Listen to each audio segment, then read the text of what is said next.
La police nationale réarticule son dispositif sécuritaire afin d'aider les populations à retrouver la quiétude. Grand déploiement des unités sur le terrain. Yopougon-Sipores. La mission est claire. Bouclage, ratissage, destruction de tout endroit susceptible d'abriter des délinquants et interpellation de tout individu suspect. Il s'agit de l'opération Vacances sécurisées qui permet de lutter contre la criminalité, le grand banditisme et l'incivilité dans la commune de Yopougon. L'opération qui a démarré depuis le samedi dernier a vu le déploiement des unités à Yopougon-Sable, Kowet, Yaousei et Béaté. Ainsi, toutes les gares et autres commerces sauvages seront passés au peigne fin, de même que la traque contre les fumoirs. Des rafles ont permis l'interpellation de plusieurs individus.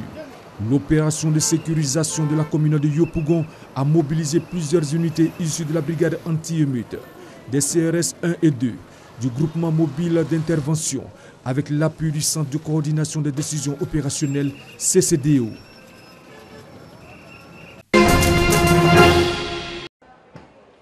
15 ans derrière les barreaux et toujours pas de verdict. Accusé de meurtre en 2002, cet homme pourrait déjà être dehors s'il avait plaidé coupable et purgé sa peine. Mais son procès s'éternise et il doit vivre dans cette prison surpeuplée. Ils ont détruit ma vie. Si l'accusation était vraie, j'aurais accepté cette souffrance, mais ce n'est pas le cas. Le cas de ce prisonnier n'est pas isolé. Aux Philippines, un procès peut durer 6 à 10 ans en moyenne. Une situation qui s'empire depuis l'an dernier et le début de la campagne d'éradication de la drogue menée par le président Rodrigo Duterte. Près de 100 000 personnes ont été arrêtées depuis son arrivée au pouvoir et la justice est débordée. On n'a pas assez de procureurs, d'avocats commis d'office. Le Congrès devrait agir, il devrait créer de nouveaux tribunaux. Face à cet afflux de dossiers, les autorités disent être en train d'accélérer la procédure qui mène au procès. Cette procédure comporte 3 dates étalées sur 2 à 4 mois.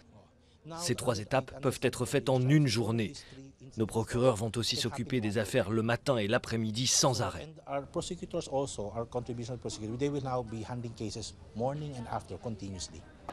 En attendant, la surpopulation carcérale se généralise aux Philippines, comme dans cette prison prévue pour 800 hommes, où plus de 3000 détenus s'entassent. Nous sommes dans la plaine risicole de Mbayakro, à 316 km au nord d'Abidjan. Il est 14 h. Sous un soleil de plomb, Joséphine Amoué-Yao désherbe son champ de riz. Cette activité, elle la mène depuis 2 ans et semble en être fière.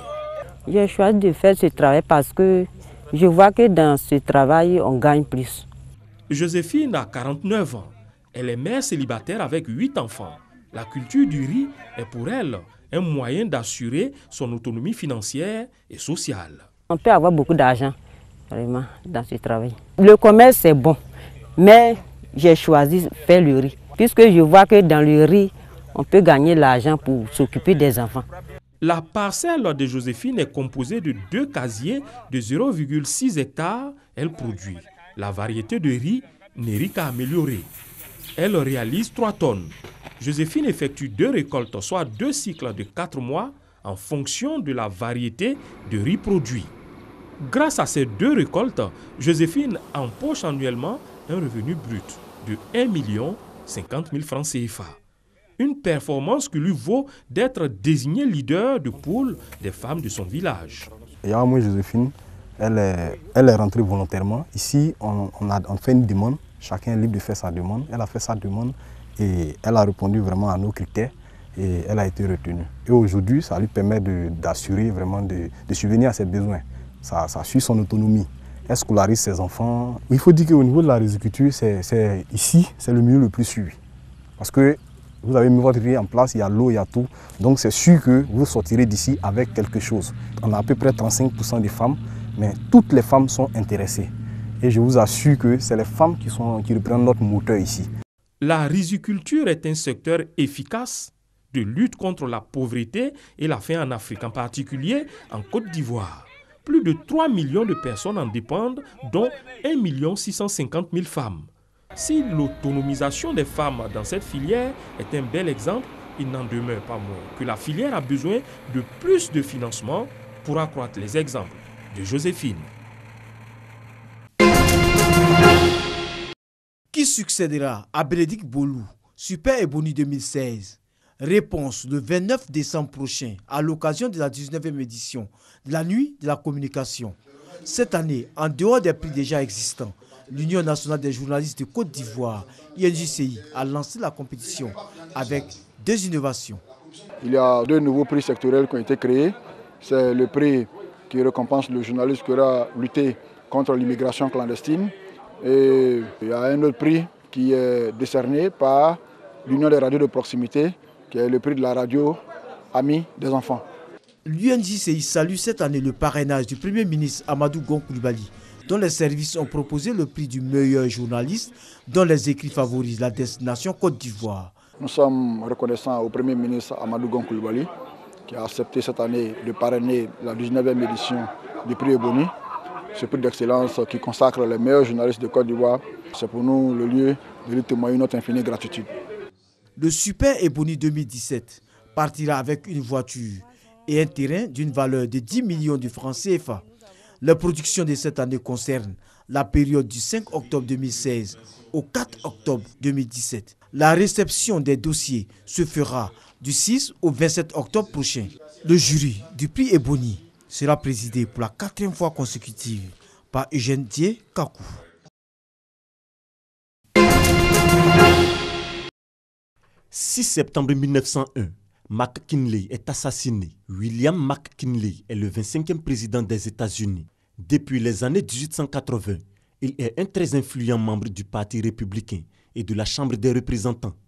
En tant que candidat à l'élection présidentielle de 1896, il est un fervent partisan de l'étalon or et du pluralisme ethnique. Sa campagne, conçue par Mark Hanna, révolutionne les techniques de promotion politique d'alors et permet de battre son adversaire, William Jennings Bryan. En tant que président, McKinley mène la guerre hispano-américaine. Il est réélu en 1900 après une nouvelle et intense campagne contre Bryan, qui a mis l'accent sur la politique étrangère. Le 11 juin 1901, il annonce cependant qu'il ne serait pas candidat à un 3e mandat. Peu après la seconde cérémonie d'investiture le 4 mars 1901, William et son épouse Ida entreprirent une tournée de 6 semaines dans le pays. Cependant, la première dame tomba malade en Californie et McKinley dut annuler des réunions. Il repoussa la visite de l'exposition au mois de septembre et planifia de rester 1 mois à Washington et 2 à Canton avant de se rendre à Buffalo. McKinley et son épouse arrivent au Temple of Music à l'exposition pan-américaine le 5 septembre, baptisée en cet honneur President's Day, journée du président. Le matin du 6 septembre, McKinley visite les chutes du Niagara. Son secrétaire particulier George Cortelyou s'inquiétait pour sa sécurité. Par 2 fois, il tenta de faire annuler la visite du président, mais McKinley refuse. Cortelyou se résigna, mais fit renforcer la sécurité. McKinley, accompagné de Cortelyou et du président de l'exposition, John Milburn, arrive à 3h30 de l'après-midi au bâtiment du Temple of Music où la réception est prévue. McKinley, flanqué de Cortelyou et Milburn, serre la main de personnes qui forment alors une longue queue dans l'espoir de le saluer. Dans cette file se trouve Léon Czolgosz, son assassin. L'homme se trouve face au président. Celui-ci lui tend la main et presse 2 fois sur la détente. 11 minutes après, une ambulance arrive et emmène McKinley à l'hôpital de premier secours qui se trouve dans l'enceinte de l'exposition, mais n'était prévu que pour les blessures légères des visiteurs. Le président a été touché par 2 fois. Une balle a été déviée par une côte, ne causant qu'une blessure superficielle. Cependant, la seconde balle l'a atteint à l'abdomen, traversant l'estomac, endommageant le pancréas et un rein, avant de se loger dans les muscles dorsaux. Le 6 septembre, dans le Vermont, on communique au vice-président Theodore Roosevelt qu'on a tiré sur le président. Roosevelt et sa suite partent immédiatement pour Buffalo. Le 12 septembre 1901, l'état du président commence à se détériorer. Il est abattu par l'infection et la gangrène et il meurt le 14 septembre à 2h15 du matin. Roosevelt reçoit le même jour un télégramme du secrétaire d'État John Hay. Le président est mort à 2h15 ce matin. Theodore Roosevelt prête serment en tant que 26e président des États-Unis d'Amérique à 3h30 de l'après-midi. Quant au meurtrier, son procès s'ouvre le 23 septembre 1901, 9 jours seulement après la mort du président. Le 26 septembre, le tueur est condamné à mort, puis incarcéré au pénitencier d'État d'Auburn.